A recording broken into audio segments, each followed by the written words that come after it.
አክስት ሁሉ ነገር አልነገረችም። እንዴት እንደዛ ሊሆን ይችላል? አክስት የምታቆም በሙሉ ነው የነገረች።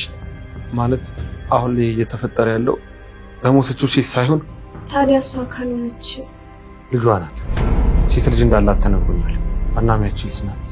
ይህንን የተቀነባበረ ሴራ ልትሰራ የምችለው እሷን አግኝቼ ነገሩን መጨረስ አለብኝ። መጨረስ? አዎ መጨረስ።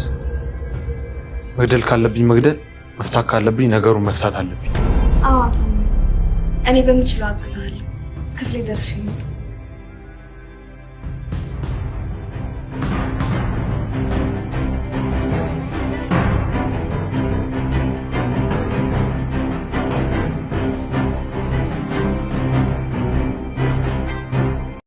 ወይዘሮ ዛህራ በህልሟ ብሌን ከፎቅ ላይ ስትወድቅ ታያታለች። ደንግጣም ከመኝታ ተነስታ ወደ ክፍሏ ሄደች። ክፍሏም ስትሄድም አላገኘቻትም። በዛን አጋጣሚ ደንግጣ ወደታች ወረደች። ወደታች ሲወርድ ብሌን ወንበር ላይ ቁጭ ብላ ነፋስ እየተቀበለች አየቻት።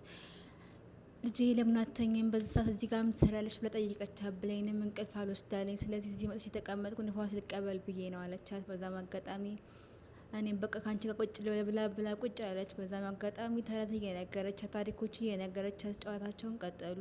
አቶ አምነን ከተኛበት ላይ ነቃ። ከዛም ተቀመጠ። ወይዘሮ ጀሪ ለምን አትተኛም አለችው።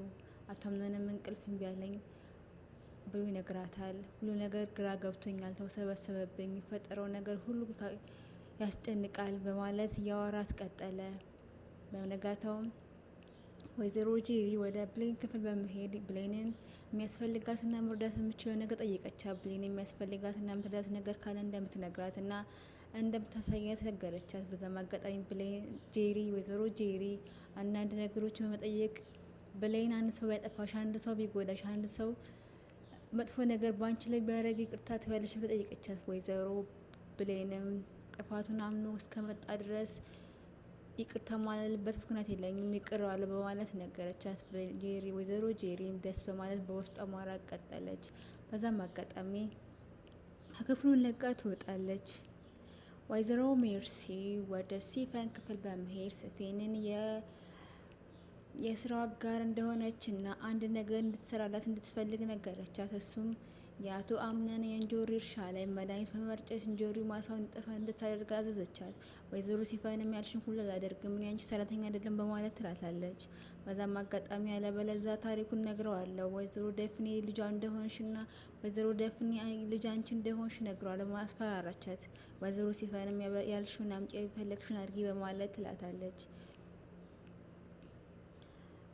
የወይዘሮ ብሌን ዶክተር ቤት መታ ወይዘሮ ብሌን ወደ ቤት ጤናዋ እንድትመለስ የሚያስፈልጋትን ነገር እንዲያደርጉላት፣ ደስተኛ የሚያደርጋትን ነገር እንዲያደርጉላት ትነግራቸዋለች። አቶ አምነንም ወደ ወይዘሮ ዛህራ በመሄድ ወይዘሮ ዛህራ ብሌን ደስተኛ እንድትሆን ወደ ጤናዋ እንድትመለስ የሚያስፈልጋትን ነገር ለማድረግ ምን ላድርግ አላት። ወይዘሮ ዛህራ ደስተኛ እንድትሆን ጤነኛ አንተ ካስፈልጋታለህ፣ አንተ ተጎና መሆን አለብህ አለችው። አቶ አምነንም ከጎና ሆናለሁ፣ ሁልጊዜም አብሬያት ሆናለሁ፣ ወደ ጤና እስከምትመለስ አግዛታል በማለት ይላታል። የሚያስፈልጋትን ነገር ምን ላድርግ፣ ደስተኛ የሚያደርጋትን ነገር ምንድን ነው፣ ምን ላድርግ ይላታል። ወይዘሮ ዛህራም ብሌን ደስተኛ የምትሆነው ታሪክ ስትነግራት ደስተኛ ትሆናለች፣ ትጫወታለች ትለዋለች። አቶ አምነንም እኔ ምንም አይነት ታሪክ በህይወቴ አላቅም በማለት ይመስላታል። ወይዘሮ ዛህራም አንድ ታሪክ እነግርሃለሁ፣ አንተ ትነግራታለህ ወስድ ትለዋለች። አቶ አምነንም እሺ በማለት ታሪኩን በጥሞና ያዳምጣል። ካዳመጠን በኋላ ወደ ወይዘሮ ብሌን ክፍል ይሄዳል። ወይዘሮ ብሌን ክፍል ሄዶ ምስጢረኛ በማለት ካወሩና ከተጫወቱ በኋላ ጉልበቱ ጋደም ብላ ታሪኩን ነገራት። ታሪኩን ነግሯት በዛው እንዳጋጣሚ እንቅልፍ ይወስዳቸዋል። እንቅልፍ እንደወሰዳቸውም ወይዘሮ ጀሪ ወደ ክፍላቸው ዘጉላ ትገባለች። በገባችበትም ሰዓትም አቶ አምነንና ብሌን እንቅልፍ ወስዳቸው አየች። በጣም ደነገጠች፣ በጣም ቀነች፣ በጣም ተናደደች፣ በጣም ውስጧ ተናደደ። በዛም አጋጣሚ በሩን ዘግታ ወጥታ ማልቀስና መተከዝ ጀመረች። ወይዘሮ ሜርሲ ለአቶ አምነን ደፍኒ ማን እንደሆነች፣ የማን ሰው የት እንደምትሰራ፣ የት እንደሞተች፣ ነፍስ ቤት እንደሞተችና የገደላት ማን እንደሆነ እንደማይታወቅ ትነግረዋለች። እሱ በሱ ህይወት ላይ በአሁን ባሉበት ህይወት ላይ የሚፈጠረው ችግር ሁላ የእሷ ምክንያት እንደሆነ ትነግረዋለች።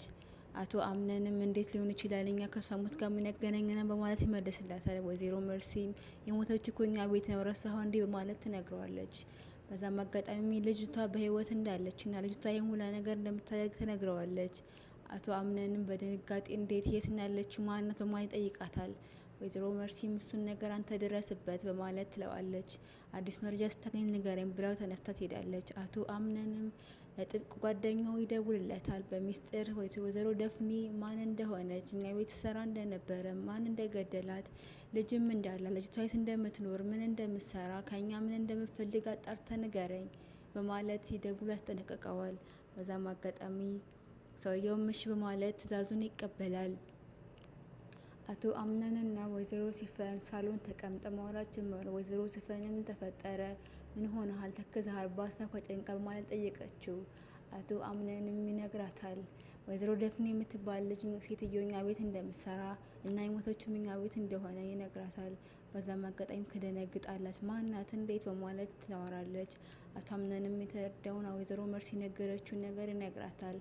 ቢያገኛት እንደሚገላት የሚያስፈልገውን ነገር ሁሉ እንደሚያደርግና ችግሯም እንደሆነ እንደሚያውቅ ይነግራታል። በዛም አጋጣሚ ወይዘሮ ሲፈን ደንግጣ ተነስታ ትሄዳለች። ተነስታም ሄዳ ወይዘሮ መርሲልን መፈለግ ጀመረች። ወይዘሮ መርሲም ስታገኛት አንገቷን አንቃ ወደ ክፍል አስገባቻት።